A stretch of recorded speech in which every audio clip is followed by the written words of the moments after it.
আজকে আমাদের হরিরামপুর বিএনপি তথা বিএনপির অঙ্গ সহযোগী সংগঠনের উদ্যোগে যে আয়োজন ছিল, শান্তিপূর্ণ আয়োজন, সেটা হলো সন্ত্রাস, চাঁদাবাজ, মাদকের বিরুদ্ধে মানববন্ধন এবং মিছিল।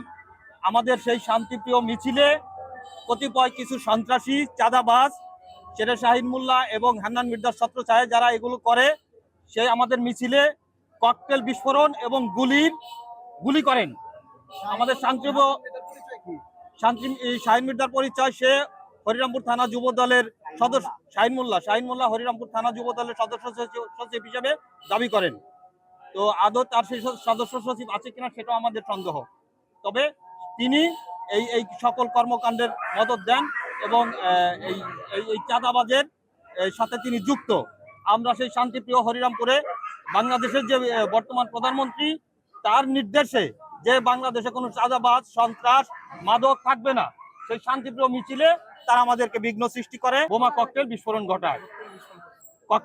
ঘটায়। কাজেই আমরা এই হরিরামপুরের মাটিতে কোনো চাঁদাবাজের আশ্রয় রাখবো না এবং দেব না, এবং মাদক এবং সন্ত্রাসের বিরুদ্ধে আমরা জিরো টলারেন্স ঘোষণা করছি। এই মোল্লা শাহিন নামে পরিচিত ও সন্ত্রাস, চাঁদাবাজ ও আমাদের হরিরামপুরে বিভিন্ন এলাকায় গিয়ে ও সন্ত্রাসী, চাঁদাবাজি করে যাচ্ছে। এই যারা নাকি আজকে এই যে মহিলারা এই ঝাড়ু মিছিল করেছে, তারাও এই ভুক্তভোগী হয়েছে। প্রত্যেকের বাড়িতে গিয়ে ও চাঁদা চেয়েছে, জমি দখল করেছে। ওর এই সন্ত্রাসী গুন্ডা বাহিনী দিয়ে এই হরিরামপুর অতিষ্ঠ হয়ে গেছে। এই আওয়ামী লীগের দোসরদেরকে নিয়ে ওর দল ভারী করার জন্য ও এই সন্ত্রাসী চাঁদাবাজি করে যাচ্ছে। মারধর, অত্যাচার, মানে জনগণের উপর, সবার উপরে ওরা অনেক অত্যাচার করে। সন্ত্রাসী বাহিনী নিয়ে সবসময় চলাফেরা করে, চাঁদা নেয়। আর আওয়ামী লীগ লোকজন নিয়ে ওরা বেশি অত্যাচার। আমরা শান্তিপ্রিয় ভাবে চলতে চাই, বসবাস করতে চাই। আর হরিরামপুর চাঁদাবাজ যাতে না থাকে।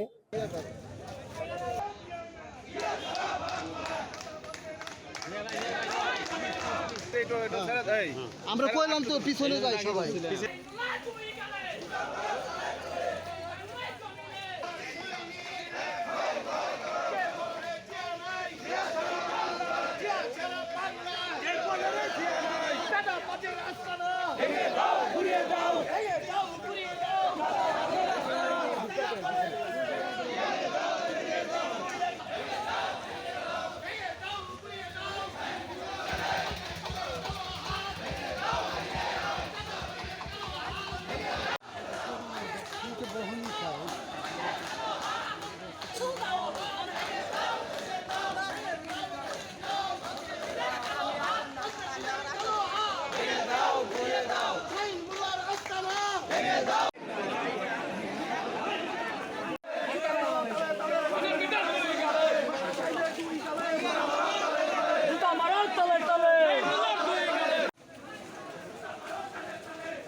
চাঁদাবাজদের বিরুদ্ধে, সন্ত্রাসীদের বিরুদ্ধে,